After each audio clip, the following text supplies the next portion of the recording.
ये है रीमा। रीमा हमेशा सिमर के खिलाफ साजिशें करती थी और ये है घमंडी गीतांजलि देवी जो हमेशा सबको परेशान करती रहती थी। गीतांजलि देवी रीमा को घर का काम करने को कहती हैं तो रीमा कहती है कि मैंने आज तक घर का काम नहीं किया है, मुझे कुछ भी नहीं आता है। तो गीतांजलि देवी कहती है कि हाँ, तुझे तो बस साजिशें करनी आती हैं और जब कुछ आता नहीं है तो शादी क्यों करी थी। मेरे पोते को तूने अपनी चालाकियों से उल्लू बना दिया था।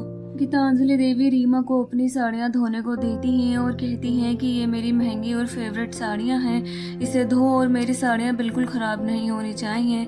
गीतांजलि देवी रीमा को आवाज़ देती हैं और कहती हैं कि मेरे पैरों में बहुत दर्द हो रहा है, आकर मेरे पैर दबा।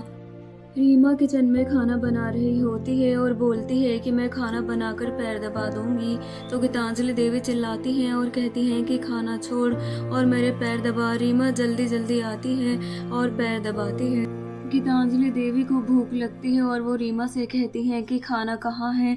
तो रीमा कहती है कि खाना अभी बना नहीं है, आपने ही तो पैर दबाने के लिए बुला लिया था।